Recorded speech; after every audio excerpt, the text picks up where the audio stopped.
Now with the latest this Wednesday lunchtime, here's the ITV News.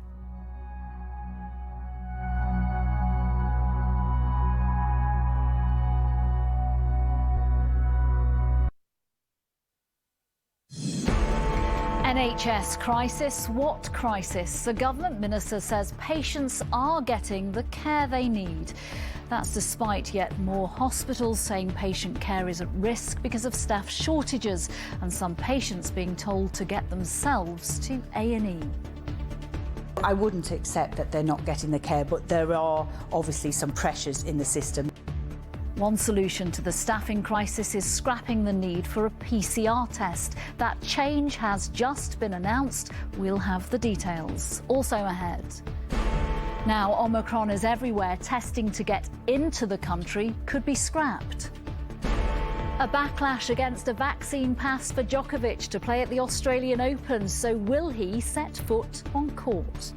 He must provide acceptable proof that he cannot be vaccinated for medical reasons. If that evidence is insufficient, then he won't be treated any different to anyone else, and he'll be on the next plane home. And I want to play in the World Cup. Christian Eriksen's first interview since collapsing at the Euros.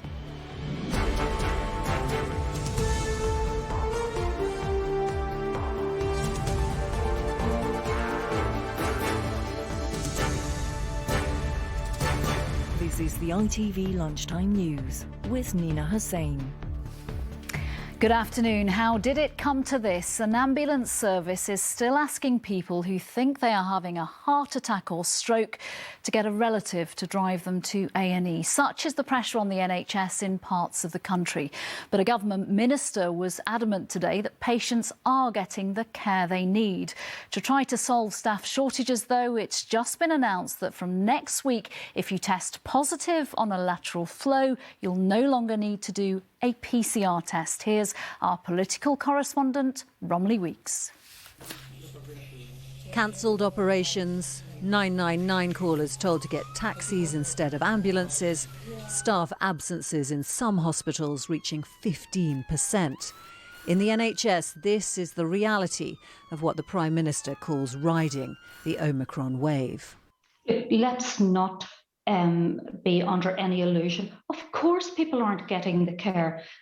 We have heard from yesterday evening right through this morning the number of NHS trusts that have moved into critical incident mode or other definitions similar to that. So that means that the care and treatment that the population of England deserve and have paid towards is not being able to be provided. Hospitals across Greater Manchester, like this one in Bolton, have cancelled all non-urgent operations, and a total of 9 trusts have now declared critical incidents over unprecedented staff shortages. They include Morecambe Bay NHS Trust, Blackpool Teaching Hospitals, United Lincolnshire Hospitals, Great Western Hospitals, University Hospitals Plymouth and Gloucestershire Hospitals NHS Foundation Trust.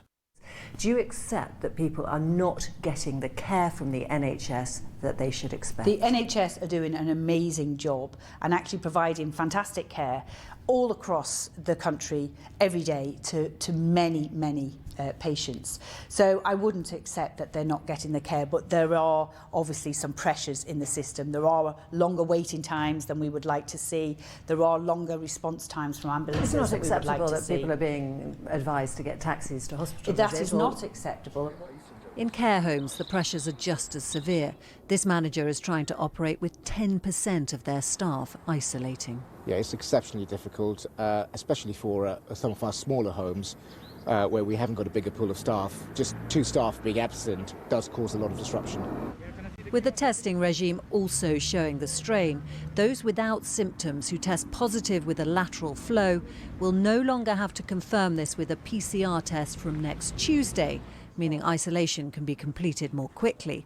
At this testing centre, there was some scepticism about the move. I think the PCR tests are the ones that people can trust a bit more, so I think people should stick with going to get the one that we know we can rely on a bit better.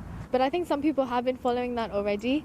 But with me, I don't think lateral flows work as good as these do, so that's why I'm here. The Cabinet gathered this morning to sign off on the Prime Minister's plans not to introduce any further restrictions. Many of us benefited from that gamble over Christmas, but in the NHS, they're paying the price. Romilly Weeks, ITV News. 17 hospitals in Greater Manchester have now declared so-called critical incident status, meaning they are concerned about the impact on patient care. 15% of staff in those hospitals are currently off work. Our North of England reporter Hannah Miller joins us from the Royal Bolton Hospital. What's the latest on all of this there? Well, staff here are certainly feeling the pressure, Nina. One experienced consultant said to me this morning, this is without a doubt the worst he has ever seen. In almost all of Greater Manchester's hospitals, some non-urgent operations are now having to be cancelled for at least the next couple of weeks as that Omicron wave spreads across the country, with the northwest now the epicentre really of new infections. In some hospitals here, more than 1 in 5 patients have the virus. And although at the moment that isn't necessarily translating into their need for critical care, the pressure, as you said, is caused by staff absences, which are around 3 times higher than they normally would be. It's not entirely clear at the moment exactly how many operations are being cancelled. You get the impression that to some extent that is still being worked out. And that means that across Greater Manchester, there are now thousands of patients waiting nervously at home to find out whether they will get that cancellation call. I doubt many of them will feel that they're getting the care that they need. Hannah Miller, thank you very much for that. Joining me now is Matthew Taylor, the Chief Executive of the NHS Confederation, the organisation that represents people working for health boards and trusts across England, Wales and Northern Ireland. Matthew, welcome. A health minister saying today patients are getting the care they need. Do doctors and nurses throughout the NHS feel the same? Well, NHS leaders will always do whatever they can to prioritise those most in need, and that's what those managers are wrestling with right now, because we have this combination of the fact that it is winter when pressures are always greatest on the NHS. You add to that the rising tide of coronavirus, and it's true that people are not as ill, but nevertheless, the number of people in hospital with coronavirus has doubled over the last few weeks. And then you've got twice the average rate of staff absence. You put all of that together, and what we have to do in the health service is focus our resources on those most urgent needs. And that does mean, on the one hand, that we're not able to offer, in many cases, the full range of services we'd want to offer. Thus, you see the cancellation of non-urgent appointments in some places. And it also means that we're not able to maintain the standards that we'd like to be able to maintain, whether it's ambulance response times or how quickly that your GP can see you, or how long you might have to wait in emergency departments. Matthew, what impact, sorry to interrupt, does that have on the staff? Because when we're talking about declaring critical status, leave can be cancelled for NHS workers. Many of them who've worked over Christmas and New Year, they're already exhausted from nearly 2 years of working in these conditions during the pandemic. And then they aren't sometimes being able to give the care that they would normally be able to provide. What impact does that have on the staff? Well, you're quite right to talk about the fact that they've had these kind of pressures, facing these pressures for 2 years. And now the difficulties of dealing with high levels of absence amongst their colleagues worries themselves. So no, these are very difficult times. NHS and care staff are deeply committed people, and they are used to working in very difficult circumstances. But you can't ask people to do this forever. And in the end, if people are very tired, they are more likely to make mistakes. So this is a very difficult situation that we're going to be in for the next few weeks. Matthew, will the change to PCR, not needing a PCR if you've got a positive lateral flow, will that help this situation right now? If there's any way in which we can get people back to work more quickly or avoid people being off work who don't need to be, well, then that is a good thing. So we should look at that. But it's important that what we don't do is kind of move halfway to a situation where we're somehow saying, well, it's all right to go into a hospital or some other setting if you have the infection. If that was to be the policy, that's a very radical shift, and we'd need to be very clear that's what we were doing. So my concern is that we're kind of in danger of moving between one position, which is we'll avoid passing this on at any cost, to another position, which is, well, actually, let it rip and we'll see what happens. That's, as I say, a big shift. So if PCR testing, stopping PCR testing for some people doesn't increase the risk, then that's fine. But if we're moving to a situation of changing our assessment of risk, well, the government needs to be very clear about that. Matthew, in one sentence, a plea to the public, how can they help the NHS right now? Just recognise the pressures that the NHS is under. Try not to get this virus or pass it on, and try in every other way you can to be responsible and to recognise any interaction with the NHS and care staff. Empathise with the pressure they're under. Empathise. Matthew Taylor, thank you very much for that. Well, change is coming for the travel industry too. It is expected the government will announce later that testing requirements for coming into the country will be scrapped, but the PCR tests once you return could continue. We'll have the latest on that once we get it on tonight's ITV Evening News. Right now, let's get more on that announcement of not needing a PCR test from Tuesday if you test positive on a lateral flow and don't have symptoms. I'm joined by our health editor, Emily Morgan. This is a big change. It's just been confirmed. Please take us through it. Well, I think they're doing it for a number of reasons. And by the way, there's nothing new about this. The government did exactly the same this time last year when rates were also very high. But I think there's a number of motivations behind doing it this time round. The main one is really to alleviate pressure on PCR testing. It's at capacity in many areas. Another reason is to ensure that contact tracing is speeded up. So once you get a positive result on a lateral flow test, you register it, then test and trace can get working straight away instead of waiting for a PCR result. It is also to ensure that you can isolate straight away. So the sooner you isolate, the sooner you can go back to work or school after you've got a negative test. And another reason is that once you have really high levels of infection in the community, you've got really, really high rates of positive cases, the risk of getting a false positive are much lower. It's much more likely to be accurate. Now, the government is insisting that PCR testing for those with symptoms must still continue. Lateral flow tests obviously are only for people really who don't have symptoms. And once infection rates start dropping in the community, we will go back to needing a PCR test after lateral flow tests. Emily Morgan, thank you for all that. Thank you.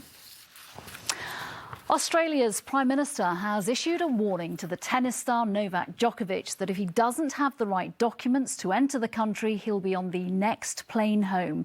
Just yesterday, the world number one announced he was to fly out for the Australian Open after being granted a medical exemption to needing 2 vaccines to play, a decision that has angered many. Chloe Keedy has the details. It's 9. This was the moment Novak Djokovic won his 9th Australian Open. But this year, he's making headlines before the tournament has even begun. The defending champion will be allowed to compete after being granted an exemption from vaccination rules. It's news that's provoked anger in the city he calls his second home. We've all done the right thing. We've all gone out and got our jabs and our boosters, and I think it's an absolute disgrace, and I won't be watching it. I really don't agree with there being one rule for one and another rule for others. I guess he might even get booed when he gets up onto the court. The vaccine status of the world number one has long been a mystery, one he seemed to shed some light on yesterday when he tweeted a photo of himself at the airport with the words, "I've spent fantastic quality time with loved ones over the break, and today I'm heading down under with an exemption permission. Let's go 2022. Djokovic has said previously that players should have a choice when it comes to the vaccine, but it is a mandatory requirement, not just for the tennis tournament, but also to get into Australia. We await his presentation and what evidence he provides to support that. If that evidence is insufficient, then he won't be treated any different to anyone else, and he'll be on the next plane home. Tournament officials insist their processes were also fair because exemption applications were judged blind. We felt confident that the panels didn't even know whether these people were players or whether they were other player support people or partners, or so they were totally de-identified when they were making their decisions. It's only 2 months since the city of Melbourne emerged from its 6th consecutive lockdown, and now, thanks to Omicron, cases are at an all-time high. What sort of message do you think this sends out? We see Novak Djokovic come in with exemptions despite actively undermining, really, the case for vaccination around the world. And we say this sends a terrible message to our community as well as the worldwide population. He really needs to say why he has been given this exemption. But the world number one is under no obligation to give his reasons as he prepares to try and win this tournament for a 10th time. Chloe Keedy, ITV News. Back here, a memorial for the victims of the Manchester Arena bombing has opened to the public today. The Glade of Light bears the names of all 22 people murdered at a concert and contains personalised memory capsules made by their families. Our Northern reporter Sangeeta Lal is there. Sangeeta, a lot of thought has gone into this garden. There really has. Those time capsules that contain messages and little mementos are actually embedded under each of the marble stones, which now bear the names of each victim, permanently a part of the city that anyone can now visit. And all of the plants here are from British countryside, which means that all year round they will reflect the seasons here, because the idea behind this memorial was to offer a tribute as a living memorial. And earlier I spoke to one of the survivors, Adam Lawler, who lost his friend Olivia in the bombings, and he told me she loved music, and where her name lies here is a very special place. Olivia's name is pointing in the direction of Chatham School of Music. You know, she was a student there, but she was a massive music lover, and I think it may be unintentional, it may be, you know, small, but I think through this whole experience we've learned that some things are small things, and things you don't intend for impact the most, and I think that's a really beautiful example. We're less than half a mile from the Manchester Arena, and it's looked over by the cathedral here, and the idea of this space was to offer people a dedicated area to reflect and remember those who died that day.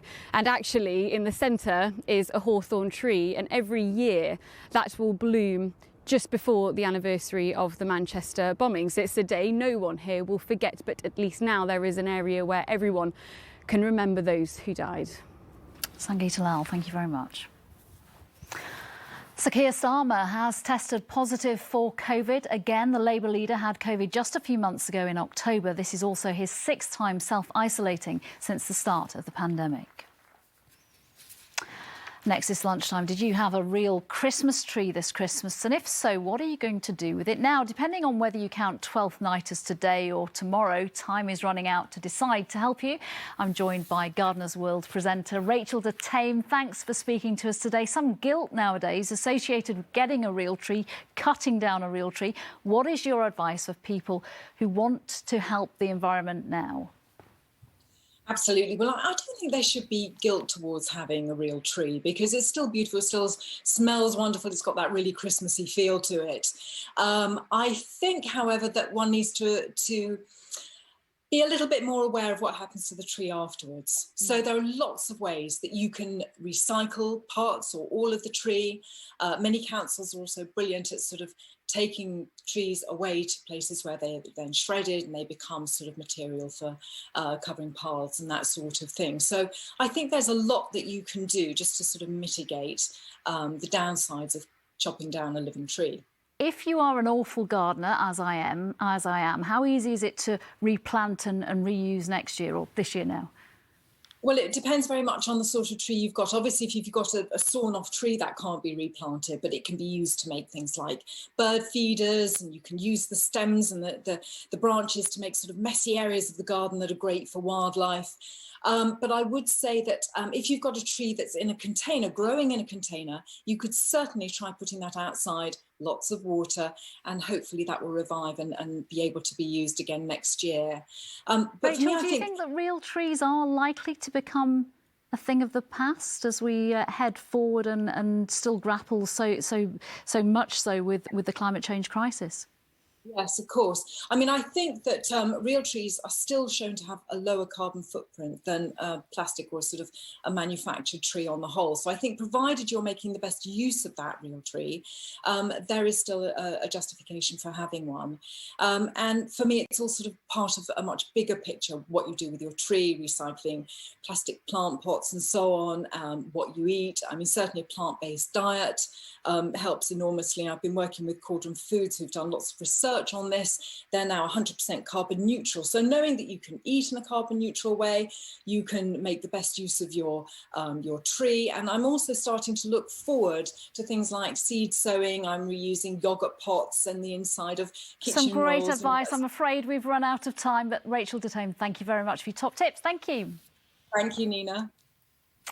Finally, if you watch the Danish footballer Christian Eriksen collapse live on television during the Euros, today is a good day. He's given his first interview since his cardiac arrest last summer. He thanked people for their support and described how he died for 5 minutes. His goal, he says, is getting to the World Cup later this year. His dream is playing in it. Faye Barker was listening. It was the moment at last summer's Euros that left fans and players stunned. The shock after Denmark's Christian Eriksen suffered a cardiac arrest and collapsed. The 29-year-old was treated on the pitch in Copenhagen and shielded by teammates, and to the sounds of hope, he was conscious again and out of immediate danger.